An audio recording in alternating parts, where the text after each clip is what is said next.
I want to introduce you to my friend Jess. Jess is awesome. I want to be just like her when I grow up. So you know how I am always inviting you to share God's love, to practice kindness? And I know some of you have taken the time to share stories of your kind acts with me, and I am so very grateful for that.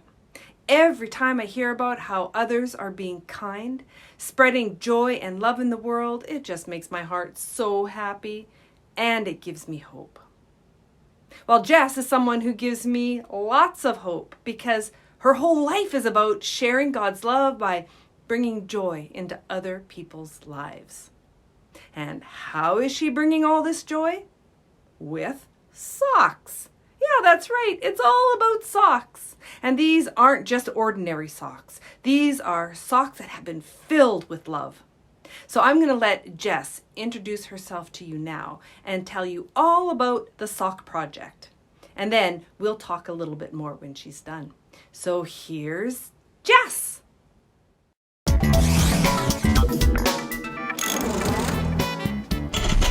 Welcome back to our TVOK news feature. Okay, so we know that socks are comfy, socks are warm, we even wear socks on our feet to make them look good. Now, what if a simple thing like socks could bring awareness to a special cause? Now, that would be some pretty cool socks. Let's check in with the Sock Project. My name is Jessica and I'm the founder of the Sock Project. The Sock Project is a project that I started to help people living with autoimmune diseases and chronic illness. An autoimmune disease is a disease that makes you feel unwell at times. It comes and it goes, kind of like when you have a flu. Ankylosing spondylitis, which is the autoimmune disease that I live with, is also known as the dinosaur disease because it comes from the Ankylosaurus. I like to wear my Ankylosaurus socks because it represents me and my dinosaur disease. To get through her battle, Jessica appealed to friends and family to send her 365 pairs of silly socks, one for each day of the year. I got thousands and thousands of socks given to me, and now I meet people with illness and give them socks to brighten their day. My autoimmune disease affects my hands, my back, my knees, and my eyes. I wanted to bring awareness to autoimmune diseases because they're not very well known. Many people suffer autoimmune diseases and hundreds of children live with these diseases every day. If you ever want to help yourself and your community, go for it. There's lots of ways that you can help. I've had lots of people help me through my difficult times, encouraging me to do whatever I want to do to help the world, and you can too. Isn't she awesome?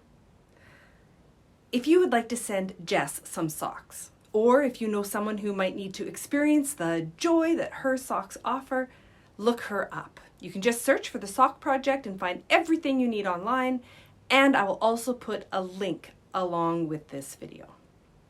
So Jess also met with me earlier this week on Zoom because she lives in Ottawa, and she met with me to talk about how these socks have brought healing to her and to so many others.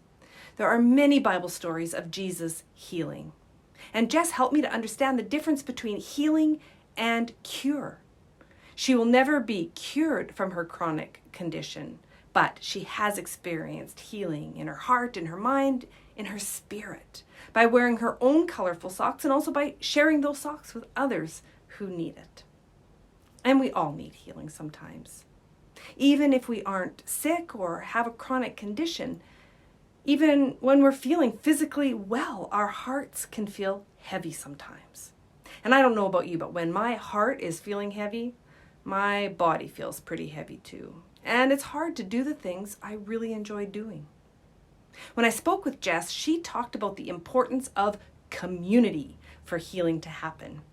Jess has been loved and supported by family, friends, and by her church community. They've reminded her of God's love and also of her own beauty and worth and value, because sometimes we can forget those things. So I'm very grateful for the McClure community. Even though we haven't been together in person for a very long time, we have still found ways to share God's love. So keep it up. There is still lots of love and kindness and healing that needs to be shared in our world. Have a great week, everyone. Go be love because God needs you.